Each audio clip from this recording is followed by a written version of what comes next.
आप CTET paper 2 का तैयारी कर रहे हैं और आपका सोशल साइंस सब्जेक्ट है तो 2 मिनट टाइम दे करके आप सुन लीजिएगा। उसके बाद ये वीडियो देखिएगा, अच्छा लगे तो देखिएगा, नहीं अच्छा लगे तो आपकी मर्ज़ी, ठीक है।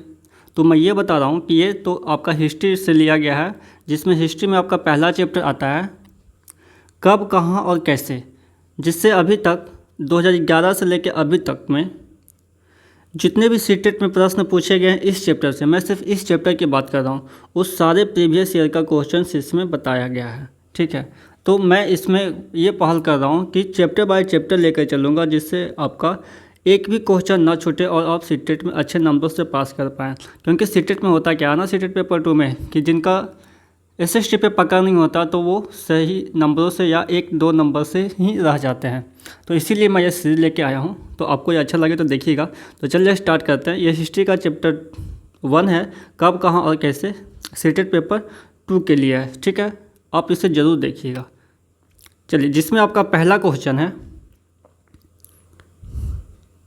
कि 19वीं शताब्दी के मध्य में ब्रिटिश इतिहासकारों ने भारत के इतिहास को 3 कालों में विभाजित किया: हिंदू भारत, मुस्लिम भारत और ब्रिटिश भारत। इस विभाजन का क्या आधार है? यदि आपने पढ़ रखा होगा NCERT का बुक या प्राइवेट बुक, तो आप इसका आंसर आसानी से कर सकते हैं। जिसमें पहला ऑप्शन है, यह इस विचार पर आधारित है कि शासकों का धर्म एक महत्वपूर्ण ऐतिहासिक परिवर्तन था।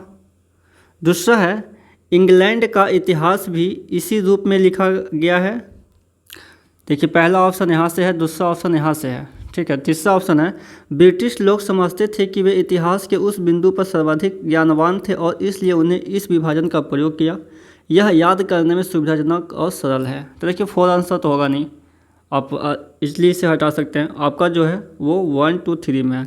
तो बताइए आपका कौन सा राइट आंसर होगा। तो फर्स्ट का जो है वो राइट आंसर होगा फर्स्ट, कि 19वीं शताब्दी के मध्य में ब्रिटिश इतिहासकारों ने भारत के इतिहास को 3 कालों में विभाजित किया: हिंदू भारत, 3 काल कौन कौन था? पहला हिंदू भारत, दूसरा मुस्लिम भारत और तीसरा आपका ब्रिटिश भारत। इस विभाजन का क्या आधार था, क्या आधार है? तो इस विभाजन का आधार है कि यह इस विचार पर आधारित है कि शासकों का धर्म एक महत्वपूर्ण ऐतिहासिक परिवर्तन था। चलिए नेक्स्ट प्रश्न में चलते हैं। और दूसरा प्रश्न है आपका,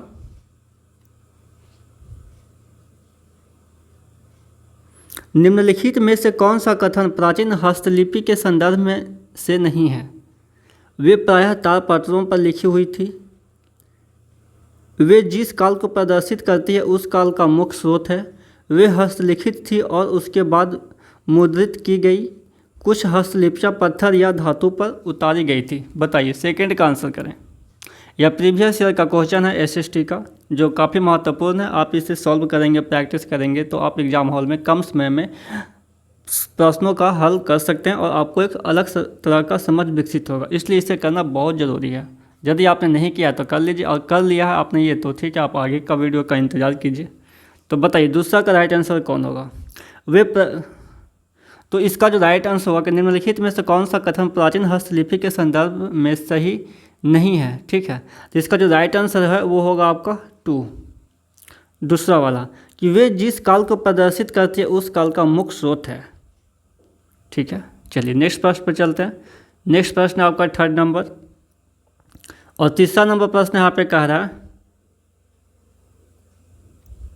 कॉमन एरा क्या है?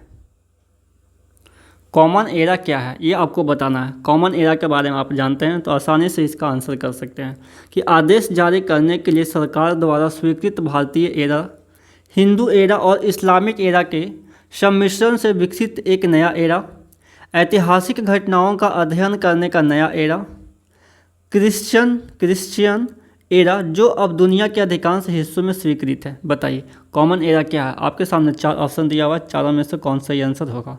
तो आपका जो राइट आंसर है वो होगा 4, कि क्रिश्चियन एरा जो अब दुनिया के अधिकांश हिस्सों में स्वीकृत है, वो था आपका है कॉमन एरा। नेक्स्ट प्रश्न है आपका 4 नंबर, और 4 नंबर प्रश्न यहाँ पे कह रहा है, भारतीय इतिहास को प्राचीन, मध्य और आधुनिक कालों में विभाजित करने में समस्याएं भी है। तो निम्नलिखित में से वह समस्या कौन सी है? त्रिविभाजन भारतीय राज्यों की क्रमिक प्रगति को दर्शाता है। 3 काल भारतीय इतिहास को वर्णित करने के लिए अपर्याप्त है। यह संकल्पना पश्चिम से ली गई है, जहां आधुनिक काल विज्ञान, तर्कना, लोकतंत्र, स्वतंत्रता और समानता से संबंधित है। और चौथा है, भारतीय इतिहास में प्राचीन काल और मध्यकाल और आधुनिक काल में अंतर की स्पष्ट रेखाएं प्रतीत होती है। बताइए, 4 का आंसर करें तो 4 का आपका राइट आंसर हो जाएगा 3, कि यह संकल्पना पश्चिम से ली गई है, जहां आधुनिक काल विज्ञान, तर्कना, लोकतंत्र, स्वतंत्रता और समानता से संबंधित है। जो भारतीय इतिहास को प्राचीन, मध्य और आधुनिक काल में विभाजित करने में समस्याएं भी हैं। तो निम्नलिखित में से समस्या कौन सी है? तो यह समस्या यही वाला तीसरा वाला है कि यह संकल्पना पश्चिम से ली गई है, जहां आधुनिक काल विज्ञान, तर्कना, लोकतंत्र, स्वतंत्रता और समानता से संबंधित है। नेक्स्ट प्रश्न है आपका 5 नंबर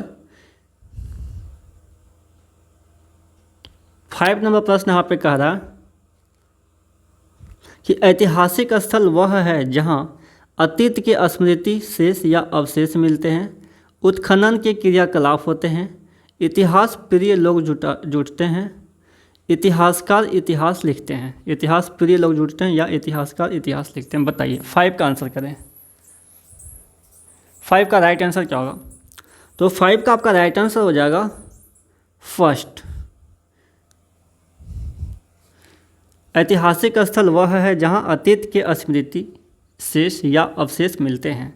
नेक्स्ट प्रश्न है आपका 6 नंबर, और 6 नंबर प्रश्न यहाँ पे कह रहा है कि आदिवासी जनजातीय भी लोग इसको बोलते हैं।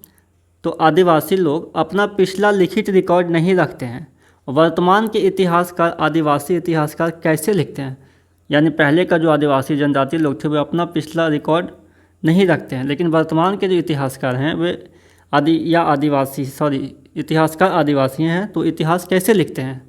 प्राकृतिक परंपराओं का प्रयोग करके, आदिवासी पौराणिक कथाओं का प्रयोग करके, तीसरा ऑप्शन यहाँ पे, कि पुरातत्वीय स्रोत का प्रयोग करके या वाचिक परंपराओं का प्रयोग करके।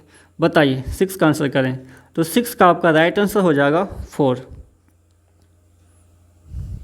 वाचिक परंपराओं का प्रयोग करके। नेक्स्ट प्रश्न है आपका 7 number.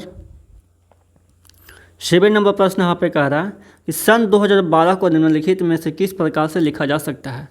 AD 2012, AP 2012, BC 2012, EC 2012। बताइए। तो आपका जो राइट आंसर हो जाएगा वो है फर्स्ट, AD 2012। 8 नंबर प्रश्न यहाँ पे कह रहा है पांडुलिपियों और अभिलेखों पर निम्नलिखित 2 कथन A और B पर विचार कीजिए और सही उत्तर का चयन करना है।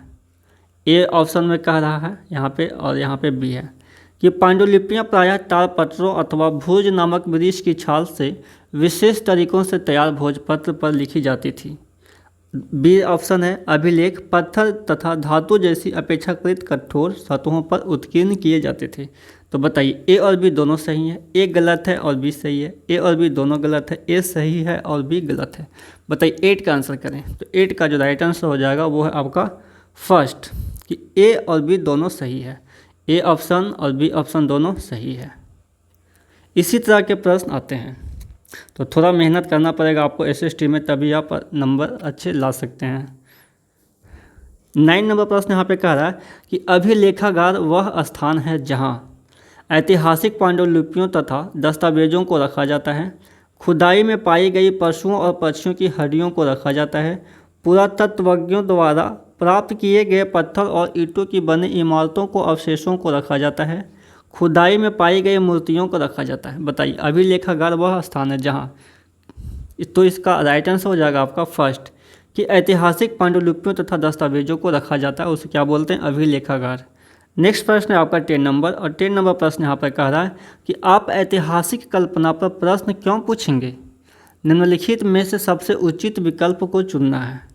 यह वर्तमान के अतीत के साथ तुलना करने को प्रोत्साहित करता है, यह स्रोतों को पहचानने में शिक्षार्थियों की योग्यता को मूल्यांकित करता है, यह तिथि और घटनाओं को याद रखने का रोचक तरीका है, यह दर्शाता है कि इतिहासकार इतिहास में अपनी कल्पना के साथ कैसे अंतरों को पूरा करता है।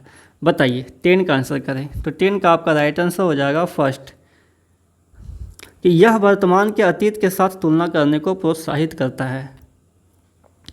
और आपका लास्ट प्रश्न है कब, कहाँ और कैसे चैप्टर से जो है इतना प्रश्न अभी तक पूछे गए हैं। कि इतिहास आपके लिए सहायक होगा वर्तमान का कैसे विकास हुआ यह समझने में, हमारे भौतिक और सामाजिक विश्व की गतिविधि को समझने में, अतीत की वर्तमान से तुलना करने में, उपरोक्त में से कौन सही है, तुलना करने में, बस यहीं तक है। तो उपरोक्त में से कौन सही है, ए बी और सी, नीचे कंडीशन दिया हुआ है उसके साथ आंसर देना है। ए बी और सी, ए बी और सी, ए और सी, बताइए आंसर करें। 11 का आंसर करें।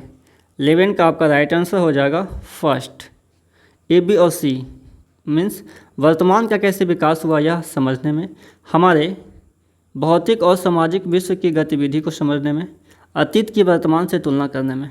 ठीक है, तो ये तीनों सही है। तो कब, कहाँ और कैसे चैप्टर से जो है पहला चैप्टर आपका इतिहास का, उससे इतना प्रश्न पूछे जा चुके हैं। तो चलिए फिर सेकंड चैप्टर के साथ में मिलेंगे। जितने भी अभी तक पूछे गए प्रश्न हैं उसके साथ आपको प्रैक्टिस करवाएंगे। तो हमारे साथ वीडियो में बने रहिए। यदि आप मेरे चैनल पर नए हैं, चैनल को अभी तक सब्सक्राइब नहीं किया है तो चैनल को सब्सक्राइब कर लें, क्योंकि जब मैं वीडियो अपलोड करूँगा तो नोटिफिकेशन आप तक मिल जाएंगे। और यदि आपको ये चाहिए PDF, ये जो आप क्वेश्चन देख रहे हैं इसका PDF चाहिए, तो इसका लिंक मैं डिस्क्रिप्शन बॉक्स में दे दूंगा टेलीग्राम का, उस पर से आप ज्वाइन करके वहाँ से आप PDF इसका पा सकते हैं। वहाँ पे पहले से भी बहुत कुछ PDF दिया गया है। यदि आप पहली बार जा रहे हैं मेरे टेलीग्राम पे तो वहाँ से बहुत कुछ आपको मिलेगा। यदि आप पहले से हैं तो आप देख रहे होंगे। तो चलिए, आप सभी लोगों को तब तक के लिए धन्यवाद जो हमारे चैनल के साथ में बने हैं।